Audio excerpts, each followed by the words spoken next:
नमस्कार, मी Swapnil Tambekar future pro एज्युकेशनच्या यूट्यूब चॅनेलवर आपलं स्वागत करतो. IBPS क्लर्क प्रिलिमचा रिझल्ट लागला आणि नेहमीप्रमाणे IBPSने फक्त एक आठवड्याचा वेळ तुम्हाला प्रिपरेशनला दिलेला आहे. फक्त 6 दिवस किंवा काही जणांकडे हा व्हिडिओ बघत असाल त्यावेळी 5 दिवस असणार आहेत प्रिपरेशनसाठी. लक्षात घ्या, लाखो मुलांनी या एक्झामसाठी अप्लाय केलेला आहे आणि तुम्हाला फक्त एकच सीट पाहिजे आहे. आणि ही सीट कुणाला मिळणार? The one who refuses to give up. जो हार मानणार नाही शेवटपर्यंत, त्यालाच ही सीट मिळणार आहे. सो तुम्ही तयार आहात का एक्झामला? यासाठीचीच प्रिपरेशन स्ट्रॅटेजी मी आज तुमच्यासमोर घेऊन आलो आहे. सो सुरू करूया आजची स्ट्रॅटेजी. शेवटच्या 6 दिवसाची किंवा तुमच्याजवळ जर 5 दिवस असले तर 5 दिवसाची स्ट्रॅटेजी. पहिल्यांदा जे नवीन आहेत त्यांच्यासाठी कुठले कुठले डॉक्युमेंट कॅरी करायचे आहेत हे लक्षात घ्या. ओल्ड आहेत त्यांना ही माहिती आधीच माहिती असेल. पहिलं म्हणजे तुमचं प्रिलिमचं ॲडमिट कार्ड आणि ID, त्याच्यावर जो व्हेरिफिकेशनचा स्टॅम्प असतो तो असला पाहिजे. त्याचबरोबर मेन्सचं ID कार्ड, तुमचं ओरिजिनल ID प्रूफ, त्याचं झेरॉक्स, 2 फोटो, ही सगळी लिस्ट तुम्हाला तुमच्या ॲडमिट कार्डवर दिलेली असेल. जर प्रॉब्लेम कुठे येतो, बऱ्याच जणांच्यासाठी हा एक अनएक्सपेक्टेड असा हा रिझल्ट असणार नवीन विद्यार्थ्यांसाठी. त्यांनी हे प्रिलिमचं ॲडमिट कार्ड माझ्या मते हरवलं असणार किंवा काही जुन्या स्टुडंटने देखील हरवण्याची शक्यता आहे. घाबरून जाऊ नका. ऑनलाईन FIR दाखल करा, ऑनलाईन कॉपी त्याची कॅरी करा आणि तिथं ती एक्झाम सेंटरवर द्या. कुठल्याही पोलीस स्टेशनला जाण्याची आवश्यकता नाही. ऑनलाईन गहाळची कंप्लेंट एकदा तुम्हाला करावी लागेल. तेवढं सफिशियंट आहे. ओके, ठीक आहे. अजून काही डाऊट असेल तर तुम्ही डायरेक्ट मला मेसेज करा टेलिग्रामवर किंवा कॉल केला तरी चालेल. आजच्या या लेक्चरचा अजेंडा काय आहे? पहिलं म्हणजे आपण न्यू स्टुडंटसाठीची स्ट्रॅटेजी डिस्कस करणार आहोत. एक लक्षात घ्या, कुठलीही एक्झाम पास करण्यासाठी स्ट्रॅटेजी फार महत्त्वाची असते. ही तुमची स्ट्रॅटेजी एकदम क्लिअर असेल ना तर रिझल्ट हा काय मिळणारच आहे. सो नवीन स्टुडंटची स्ट्रॅटेजी काय असेल, ओल्ड स्टुडंटची स्ट्रॅटेजी काय असेल, सिलेक्शन मिळवण्यासाठी आपल्याला नेमकी स्ट्रॅटेजी काय ठेवायला पाहिजे, गेल्या काही वर्षातील वॅकन्सीज आणि त्यांचा कट ऑफचा मेन्सचा ट्रेंड काय राहिलेला आहे, काही गोष्टी तुम्हाला ॲट एनी कॉस्ट अवॉइड करायच्या आहेत, या कोणत्या आहेत, आणि अँझायटी स्ट्रेस हा तुम्ही कसा हँडल करायचा हे आज आपण डिस्कस करणार आहोत. सो सुरुवातीला आपण पास्ट वॅकन्सीज आणि त्याचा ट्रेंड बघूया. या 2025च्या वॅकन्सीज आहेत, म्हणजे 25-26च्या वॅकन्सी आधी कमी होत्या, पण आता सध्या महाराष्ट्राशी 1634 वॅकन्सीज डिक्लेअर झालेल्या आहेत आणि कर्नाटकला देखील तुमच्यापैकी बऱ्याच मुलांनी अप्लाय केलं असेल, त्यांच्यासाठी 1386 हा आकडा फार मोठा आहे. पास्टमध्ये बघितलं तर गेल्या वर्षी 1353 होत्या, त्यावेळी कट ऑफ महाराष्ट्राचा 77 लागला होता. ॲट द सेम टाईम कर्नाटकच्या वॅकन्सी फार कमी होत्या, 883, पण महाराष्ट्रापेक्षा कट ऑफ कमी लागला होता. हा जनरलचा कट ऑफ आहे. OBC SC यासाठीचा जो कट ऑफ असतो हा यापेक्षा कमी लागणार ऑब्व्हियसली. महाराष्ट्रामध्ये एवढा जास्त मोठा फरक पडत नाही, पण कर्नाटकमध्ये मात्र इथं माझ्या मते 10 ते 15 मार्क्सचा SC कॅटेगरीसाठीचा कट ऑफमध्ये फरक पडू शकतो. सो हा 2024चा आपण बघितलं.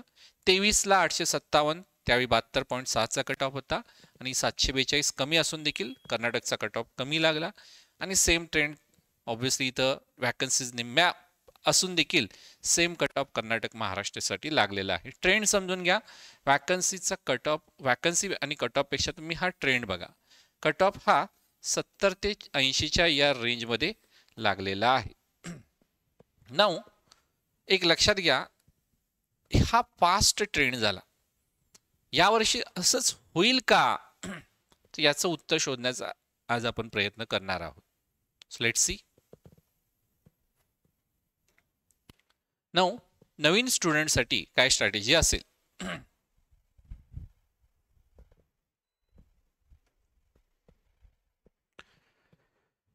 नवीन स्टुडंट म्हणजे कोण?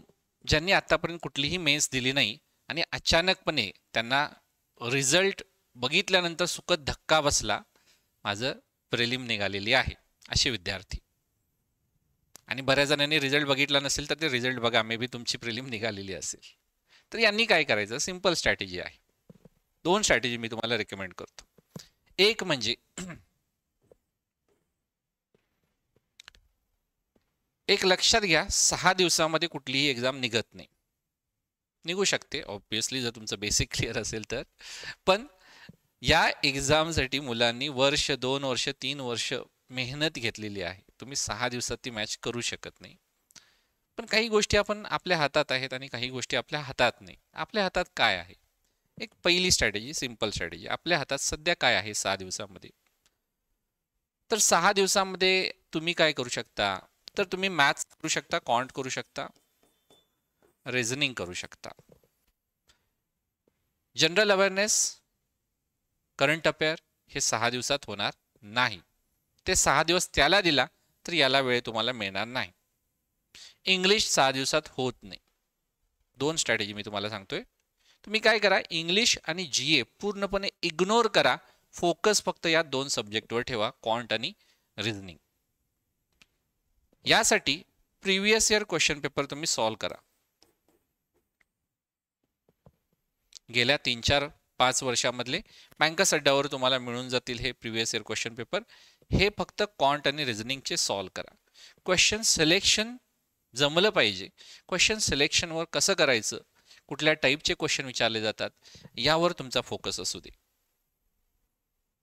म्हणजे तुम्हाला या 6 दिवसांमध्ये फक्त काय करायचं आहे की क्वांट आणि रिझनिंग नेमकं आपल्याला जेवढं आपण स्टडी केलेलो आहोत तेवढं एक्झाममध्ये परफॉर्म करता येतं का, परफॉर्मन्स देता येतो का, इम्प्लिमेंट करता येतं का, हे तुम्हाला चेक करायचं आहे.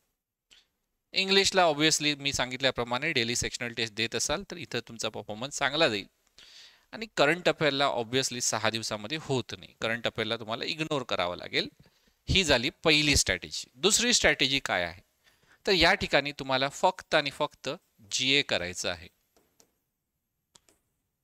ज्यांना यावर्षी फक्त पेपर बघून यायचं आहे, टार्गेट काय आपलं?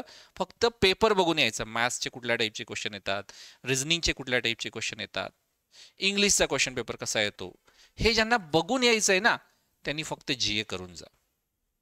ह्या 2 वेगवेगळ्या स्ट्रॅटेजी आहेत, लक्षात घ्या.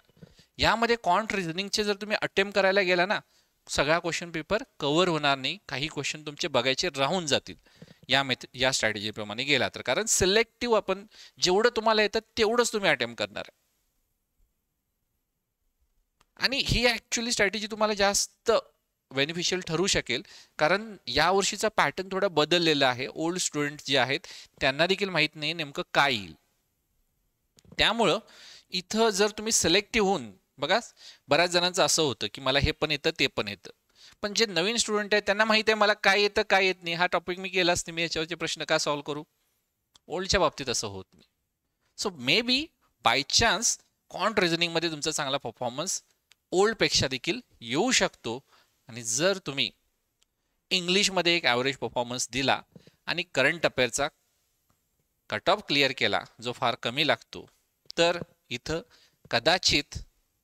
कदाचित तुम्ही मेन्सचा कट ऑफ क्लिअर करू शकता किंवा त्याच्या जवळ जाऊ शकता. जीए मध्ये फक्त जीए करून जायचं यावेळी. 6 दिवस फक्त जीए. म्हणजे याचा फायदा काय होईल तुम्हाला की 6 दिवस तुम्ही फक्त जीए केला, गेल्या 3 महिन्याचं कर. कशामधून करणार? सोर्स काय घेणार? तर सगळ्यात सोपा सोर्स जो आहे अड्डा 247चे हे कॅप्सूल जे आहे ते करू शकता, किंवा वीकली पीडीएफ जे आहेत हे करू शकता, किंवा मंथली पीडीएफ जे आहेत हे तुम्ही करू शकता. गेल्या 3 महिन्याचे करा. म्हणजे कुठले?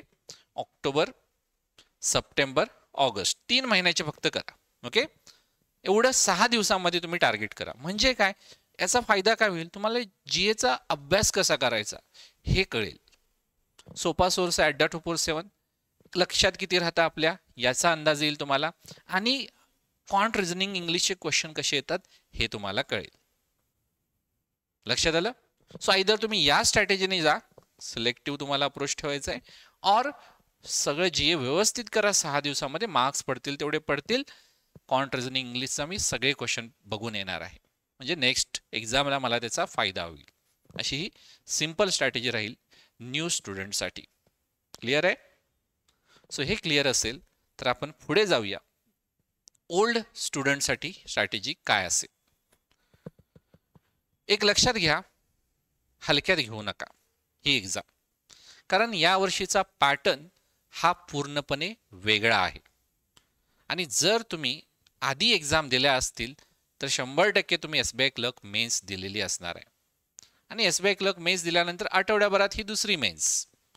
त्यामुळे बॅक ऑफ द माइंड तुमच्या त्याचा मेन्स तुमच्या ती डोक्यामध्ये असणार आहे, पण त्या मेन्समध्ये आणि या मेन्समध्ये मोठा फरक आहे. काय फरक आहे लक्षात घ्या. हा पॅटर्न, इथं काही क्वेश्चन हे 2 मार्क्सचे येणार आहेत, काही क्वेश्चन 1 मार्क्सचे येणार आहेत. जसं रिझनिंगला 40 प्रश्न 50 मार्कला, तिथं 50-50 होते.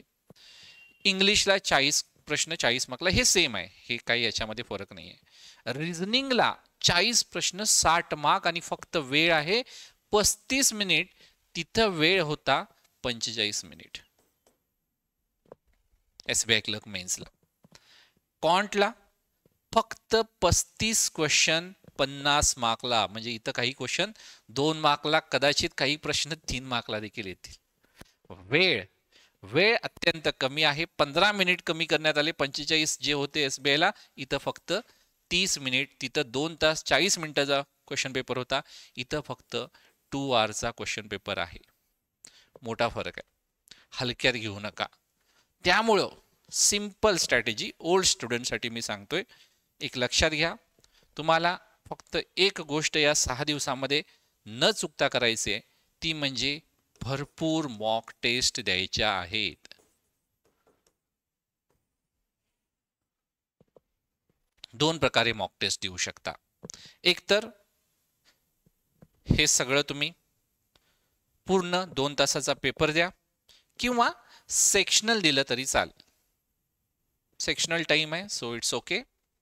आयदर सेक्शनल और तुम्ही 2 तासाचा पूर्ण पेपर, पण डेली मॉक द्या. 6 दिवसामध्ये 6 पेपर तरी तुमचे झाले पाहिजेत, किंवा कमीत कमी 5 तरी झाले पाहिजे. शेवटच्या दिवशी तुम्ही पेपर स्किप करू शकता. सो कमीत कमी 5 या पॅटर्न प्रमाणे तुमचे मॉक झालेच पाहिजेत, कारण पॅटर्न बदललेला आहे. हा नवीन पॅटर्न तुमच्या डोक्यामध्ये पक्का बसला पाहिजे, खास करून हे 2 सेक्शन. त्यामुळे मी तुम्हाला सांगतो, जर तुम्हाला फुल लेंथ 2 तासाचा पेपर द्यायला नाही जमला, इट्स ओके. तुम्ही रिझनिंग आणि क्वांटचा मात्र न चुकता मॉक टेस्ट द्या. आयदर अड्डा 247 वरची द्या, और तुम्ही ऑली बोर्डचे क्वेश्चन पेपर ट्राय करू शकता, पण मॉक नक्की द्या. ओके. सो ही माझी पहिली तुम्हाला फर्स्ट स्ट्रॅटेजी होती. त्यानंतर आपण जरा सब्जेक्ट वाईज स्ट्रॅटेजीवर जाऊया. आता मी जनरल अवेअरनेस सांगतो, यावर तुम्हाला अतिशय महत्त्वाचं म्हणजे SBI क्लर्कचा मी एक रिव्ह्यू घेतला, आणि त्याच्यामध्ये मला दिसून आलं सगळ्यांचे मार्क्स एका रेंजमध्ये आहे. त्यामुळे इथं सगळ्यांना ॲव्हरेज मार्क्स पडतात. ज्यांचा अभ्यास झालाय त्यांच्याबद्दल बोलतोय. सो इथं ॲव्हरेज मार्क्स पाडण्यावर तुमचं टार्गेट असलं पाहिजे. ऑलरेडी SBI क्लर्क तुमचं झालं असेल तर इथं एक्स्ट्रा काय करायची गरज नाही. ओनली SBI क्लर्कला जे तुम्ही केलं आहात त्याचं रिव्हिजन करून जा, नवीन काहीही नको. हे झालं जनरल अवेअरनेससाठी. त्यानंतर आपण इंग्लिश बद्दल बोलूया. इंग्लिशमध्ये काय झालं होतं, SBI क्लर्कला 2 पॅसेजेस आले होते रीडिंग कॉम्प्रिहेन्शन, ज्याची डिफिकल्टी लेवल जास्त होती. आत्तापर्यंत मी जेवढ्या एक्झाम दिलेल्या आहेत ना, त्यामध्ये असा एकही पॅसेज नव्हता जो वाचल्यानंतर समजत नव्हता. ऑफकोर्स मी ही एक्झाम स्किप केली होती मेन्सची, पण जर तुम्हाला पॅसेज अवघड जात असेल तर लगेच ऑन द स्पॉट तुम्ही डिसिजन घेतला पाहिजे. उरलेले क्वेश्चन पेपर जे आहेत, उरलेले क्वेश्चन टाईप आहेत, ते मला टार्गेट करायला पाहिजे. हा क्विक डिसिजन तुमचा झाला पाहिजे. जर मी अवघड आहे, मी त्याच्याच मागे जातो, असं नाही करून चालणार. सो हे झालं होतं SBI क्लर्कला. असं कदाचित होईल न होईल माहीत नाही. पेपर मे बी सोपा येईल, काही आपल्याला अंदाज नाही आहे. बट इथं इंग्लिशला लक्षात घ्या, जे तुम्हाला येतं ते अटेम्प्ट करून या. ॲक्युरेसी इम्पॉर्टंट आहे. उगाच अटेम्प्ट वाढवायचे म्हणून अटेम्प्ट वाढवू नका. SBI क्लर्क मेन्सला बऱ्याच मुलांनी अटेम्प्ट कमी झाले इंग्लिशचे म्हणून अटेम्प्ट उगाच वाढवून आलेले आहेत. जिथं आपल्याला खात्री नाही त्या ठिकाणी उत्तर देऊन आलेले आहेत. ही मिस्टेक तुम्हाला करायची नाही आहे. जर पेपर अवघड आला तर. पेपर सोपा आला तर तुम्हाला आतापर्यंत प्रॅक्टिस आहेच, त्याप्रमाणे अटेम्प्ट करा. ओके. सो हे इंग्लिशला महत्त्वाची मला टिप द्यायची होती. त्यानंतर येऊया रिझनिंगला. रिझनिंग याचं जर वेटेज आपण बघितलं तर 40 प्रश्न आहेत, 60 मिनिट आहेत, 60 मार्क्स आहेत आणि 35 मिनिट वेळ आहे. 35 मिनिट फक्त 35 मिनिट. सवय झाली पाहिजे 35 मिनिटामध्ये 40 प्रश्न बघण्याची. आता SBI ला काय झालं होतं की सगळा सोपा क्वेश्चन पेपर होता. बरेच जण सुरुवातीला एकदम स्लो सॉल्व करत गेले, मेन्स आहे म्हणून त्यांचं मग एका दुसरं पझल राहून गेलं. सो एक लक्षात घ्या, फिक्स माइंडसेटने रिझनिंगला जाऊ नका. काही प्रश्न अवघड असतील, असं पण माइंडसेटने जाऊ नका की 2 मार्कवाले अवघड असतील, 1 मार्कवाले सोपे असतील, मी 1 मार्कवाले फक्त करून, असं नाही. पेपर बघा हा क्लेरिकलचा आहे. सो माझ्या मते डिफिकल्टी लेवल ही जास्त नसणार, इझी टू मॉडरेट या लेवलमध्येच असणार आहे. बिंदास अटेम्प्ट करू शकता. जर तुमचा माइंडसेट करेक्ट असेल, थिंकिंग क्लिअर असेल, तर पझल घेतल्यापासून शेवटच्या वाक्यापर्यंत जाईपर्यंत तुमची ती सॉल्व झालेली असेल. एक गोष्ट तुम्हाला महत्त्वाची करायची आहे वेळ कमी असल्यामुळे, ती म्हणजे यामध्ये सगळ्यात मॅटर करणार आहे क्वेश्चन सिलेक्शन. कोणता सॉल्व करायचा यापेक्षा कोणता स्किप करायचा हे कळलं पाहिजे. नाहीतर मग तुमचा म्हणावा तसा परफॉर्मन्स येणार नाही. एखाद्या अवघड क्वेश्चन मध्ये तुम्ही अडकून बसला तर उगाच जे येतात ते राहिले बाजूला आणि अवघड मध्ये तुम्ही बसला. जस्ट इमॅजिन करा, वेळ किती आहे, फक्त 35 मिनिट. इमॅजिन करा तुम्ही पहिला पझल घेतला एक आणि ती 10 मिनिटं सॉल्वच झाली नाही, वेळ किती शिल्लक राहिला, फक्त 25 मिनिट. अटेम्प्ट किती झाले, 0. हे जे टाइम प्रेशर क्रिएट होणार आहे ना, ते तुमचा पूर्ण सेक्शन खराब करणार आहे. आणि हा एकच सेक्शन खराब होणार नाही, त्याच्या पुढचे देखील सेक्शन खराब होऊ शकतात. सो क्वेश्चन सिलेक्शन महत्वाचं आहे. कोणता करायचा कोणता स्किप करायचा हे कळलं पाहिजे. वेळ फार कमी आहे. सेम लागू पडतं मॅथ्सला, म्हणजे क्वांटिटी ॲप्टिट्यूडला. यामध्ये तर फक्त 35 क्वेश्चन आहेत, यामध्ये 40 होते, इथं फक्त 35 क्वेश्चन 50 मार्क. वेळ मात्र एकदम अत्यंत कमी, फक्त 30 मिनिट. यामध्ये काही क्वेश्चन हे 2 मार्कचे असतील, काही क्वेश्चन 1 मार्कचे असतील, कदाचित 3 मार्क्सचे देखील क्वेश्चन येऊ शकतात. एक लक्षात घ्या, पेपर क्लेरिकलचा असल्यामुळे डिफिकल्टी लेवल ज्यादा नसणार, इझी टू मॉडरेट असणार. पण कुठले अटेम्प्ट करायचे आणि कुठले स्किप करायचे हे कळलं पाहिजे. जसं SBI क्लर्क मेन्समध्ये अर्थमॅटिकचे 10 क्वेश्चन खूप इझी होते, 10 क्वेश्चन अगदी 5-6 मिनिटांमध्ये होत होते, बरोबर ना. सिम्प्लिफिकेशनचे होते, सिरीजचे होते.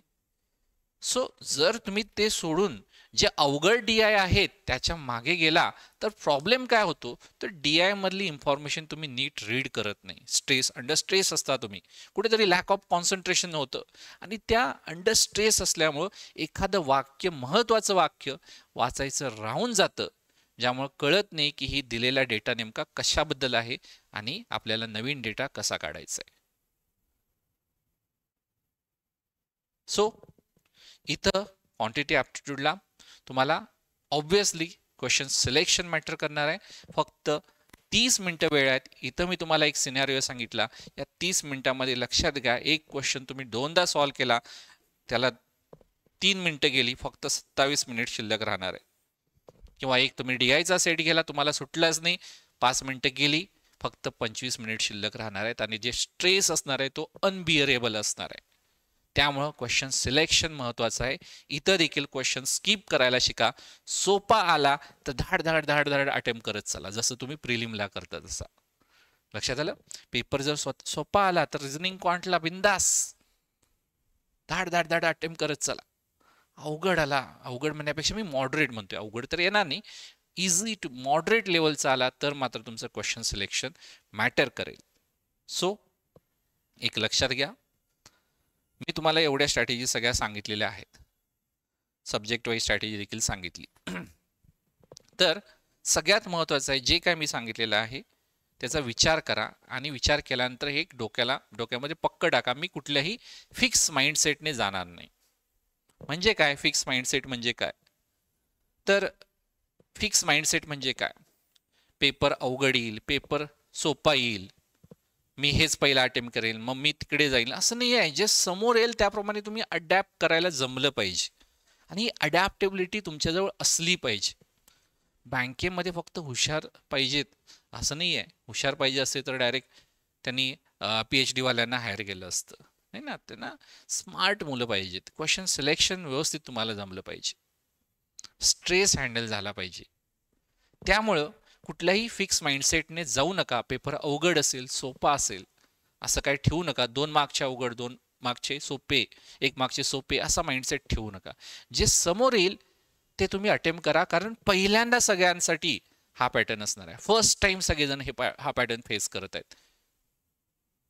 त्यामुळे एक लक्षात घ्या, पेपर अवघड आला तर फक्त तुमच्यासाठी अवघड असणार नाही, सगळ्यांसाठी अवघड असेल. ज्याचा माइंडसेट क्लिअर असेल तोच या ठिकाणी यशस्वी होईल. सो कुठल्या गोष्टी अवॉइड करायच्या, काय करायचं नाही. बऱ्याच जणांचे एक मिस्टेक होते, GA मला अवघड गेले SBI क्लर्कला, मी फक्त GA करणार. GA करून कुणाचा फायदा होत नाही, हे आत्तापर्यंत तुमच्या लक्षात आलं पाहिजे होतं. जास्तीत जास्त इतरांपेक्षा तुम्ही 5, 6, 7 मार्क्स एक्स्ट्रा घेऊ शकता आणि जे तुम्ही वर्षभर ज्या गोष्टीला वेळ दिलेला आहे, कॉन्ट, रिझनिंग, इंग्लिशसाठी एवढी मेहनत केलं आहे, ते जर तुम्ही 6 दिवसामध्ये इग्नोर केलं तर कसं चालेल? कसं सिलेक्शन होईल? ओन्ली GA नाही करायचं, करा GA, पण त्यासोबतच जे तुम्ही वर्षभर ज्यासाठी मेहनत घेतला त्याला तुम्ही इग्नोर करू नका.